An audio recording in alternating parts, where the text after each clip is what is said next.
Estamos de volta com um grande debate. Nosso assunto é, claro, o depoimento de Anderson Torres. Os parlamentares questionaram o ex-ministro sobre uma suposta interferência na Polícia Rodoviária Federal no dia do segundo turno das eleições do ano passado. Ele negou que tenha interferido no órgão e alegou que a viagem à Bahia, feita em outubro, tinha como objetivo apenas a inauguração de uma obra. Vamos ver. Gostaria de esclarecer que não houve interferência do Ministério da Justiça no planejamento operacional da PRF e que a informação recebida do diretor-geral era de que o planejamento do segundo turno tinha sido semelhante ao primeiro turno e foi executado sem alterações. Ninguém deixou de votar e o próprio TSE reconheceu isso. O comparecimento no segundo turno foi superior ao registrado no primeiro turno. Eu não tinha atribuição de vetar o planejamento operacional de qualquer instituição. Todas as informações que recebi na data de 30 de outubro indicavam que tudo estava transcorrendo normalmente, e isso acabou sendo confirmado pelas entrevistas de autoridades da Justiça Eleitoral logo após encerrada a votação. No dia 25 de outubro, fomos a Salvador, a convite do diretor-geral da Polícia Federal, para inspecionar as obras da Superintendência da Polícia Federal. Fomos recebidos pelo superintendente. Nós nos reunimos, conversamos sobre a obra e as eleições. Tratei também de vídeos divulgados pela internet, os quais um grupo criminoso dizia ter controle sobre eleitores. O superintendente disse ter conhecimento dos vídeos e esclareceu que a notícia ainda não havia sido confirmada na checagem. No período da tarde, visitamos as obras da superintendência, percorremos todos os andares. Foram tiradas fotos e há registros da visita. A Polícia Rodoviária Federal e a Polícia Federal sempre tiveram respeitado a sua autonomia no período em que ocupei o Ministério da Justiça. Como ministro, eu nunca interferi no planejamento e no operacional dessas duas instituições. Nossa determinação sempre foi de reprimir a compra de votos e os demais crimes eleitorais. No dia 28 de outubro passado, por exemplo, a Polícia Rodoviária Federal apreendeu quase 5 milhões em dinheiro, que seria usado para a compra de votos.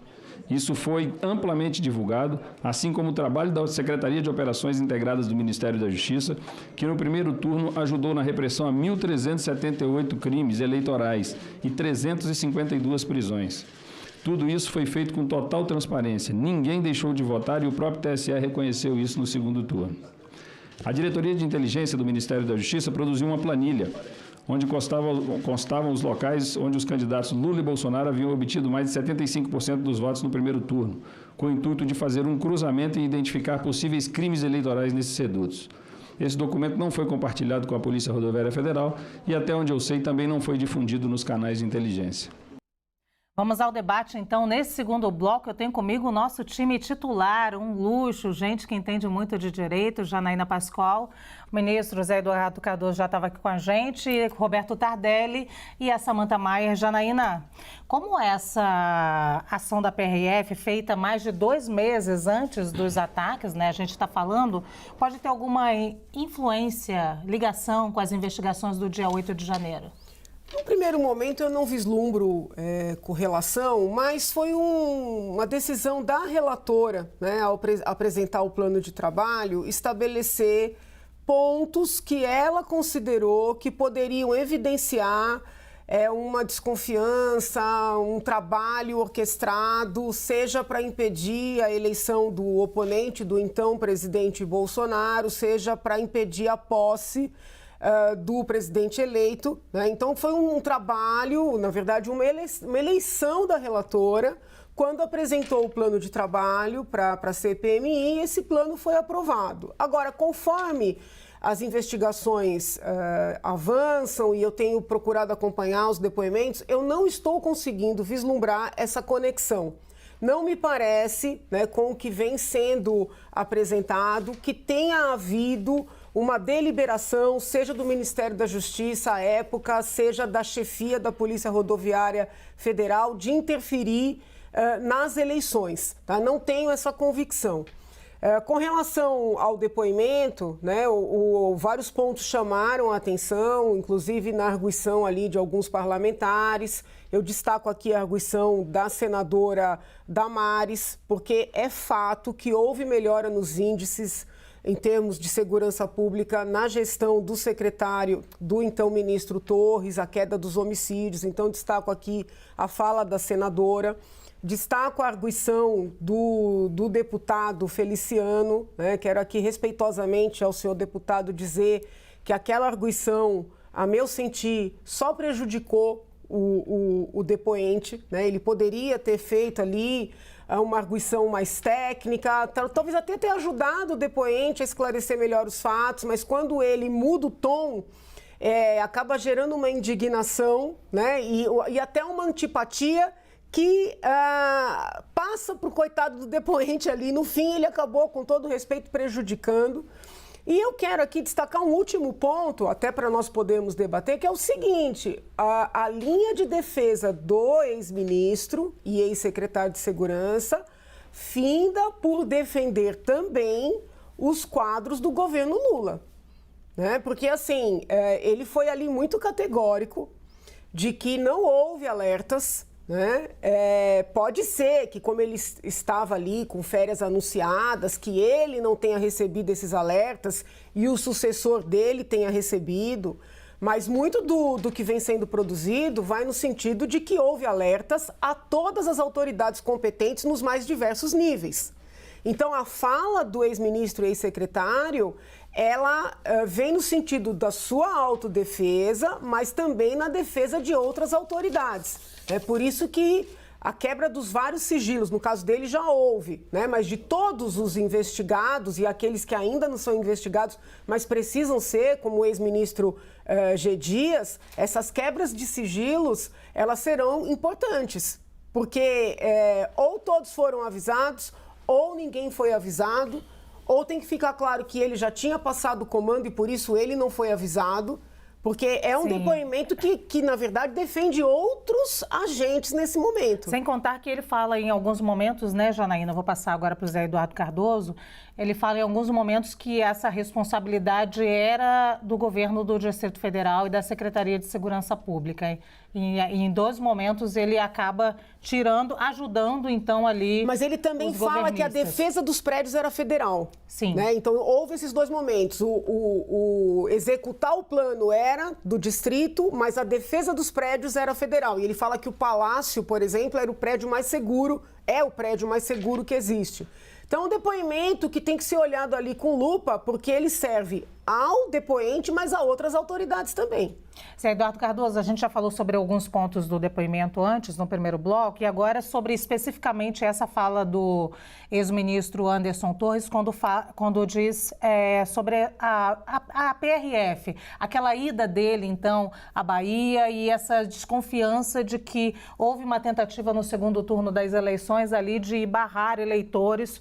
Essa os governistas que falam sobre isso, de barrar eleitores do presidente Lula em algumas cidades baianas. Bem, na verdade, primeiro cumprimento a doutora Janaína, na verdade, o que me parece muito claro é que o objeto da CPI, ele interliga todos esses fatos. O que está se investigando é, efetivamente, a violação ao Estado democrático de direito.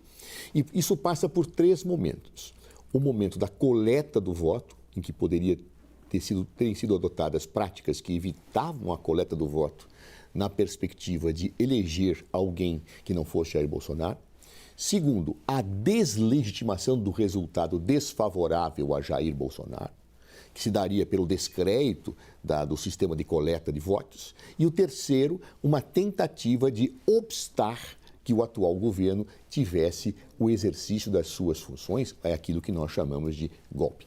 Essas 3 situações se interligam claramente e a CPI, através do relatório da proposta da relatora, efetivamente tenta investigar tudo isso que harmonicamente é o mesmo todo, ou seja, era impedir que Lula ganhasse as eleições ou que governasse. A questão dos avisos me parece muito claramente posta hoje, e acho que até de maneira incontroversa. O grande problema é que o plano original de segurança não permitia o acesso à esplanada. Então, quando você tem isso, eu vivenciei várias situações desse tipo, você não tem que botar lá um efetivo extra, uma situação diferenciada na proteção do prédio, porque as pessoas não vão chegar. Você faz barreiras de contenção antes, é assim que funciona. Subitamente, isto foi alterado e as pessoas vieram. Então, isto pegou de surpresa a proteção dos prédios federais. O que não quer dizer que não deva se investigar se alguém se omitiu, deixou de se omitir. Eu acho que isso agora, fica claro isto como água. Isso passou a ser agora incontroverso. Ou seja, o plano foi alterado ou não executado, isso é uma questão semântica. A verdade é que não foi cumprido por alteração formal ou não. E a atribuição desta situação é do governo do Distrito Federal, de alguma autoridade. Por isto, se reforça a convicção do próprio Anderson Dias, por todas as evidências que estão colocadas, Anderson Silva, por todas as evidências que estavam sendo... Torres. Quase, foi quase. Na terceira acertei. Pode pedir música. Posso pedir música. Isso reforça a ele uma suspeição por todas as evidências, o decreto, etc. No caso da Polícia Rodoviária Federal, é estranhíssimo. A fiscalização foi claramente aumentada nos estados do Nordeste, em que no primeiro turno Lula teve uma expressiva votação. Então, aí surge a suspeita de se tentar barrar que eleitores fossem votar em Luiz Inácio Lula da Silva. É esta a questão que está sendo colocada e uma coincidência que ele não explica, a viagem dele para a Bahia, o superintendente da Bahia dizendo, olha, foi atípico o que ele me pediu.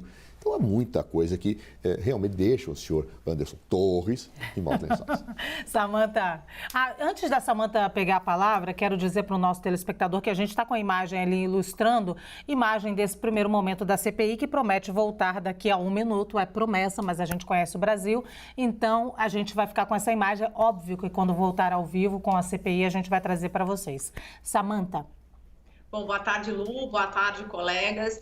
Eu tive uma excelente impressão do depoimento do Anderson Torres. Eu achei ele muito tranquilo. Ele tinha uma medida judicial que o permitia não responder por questões de que ele está sendo investigado e ele respondeu a todas as questões. Ele explicou a questão da Polícia Rodoviária Federal, porque ele estava na Bahia, né, sob a dificuldade criada, possível dificuldade criada pela Polícia Rodoviária, no sentido de impedir eleitores de votar. A gente já tem uma própria manifestação do TSE dizendo que aquela operação em nada dificultou ou prejudicou as eleições e que os eleitores se deslocassem até as urnas. O que eu concordo com a Janaína é uma tentativa da relatora de criar um cronograma temporal de que o ato de 8 de janeiro foi extremamente preparado, não é? Primeiro impedindo que o Lula ganhasse as eleições, depois impedindo que ele tomasse posse e depois num possível golpe. O que o Anderson Torres deixa muito claro, e eu acho que é isso que é algo que a CPI,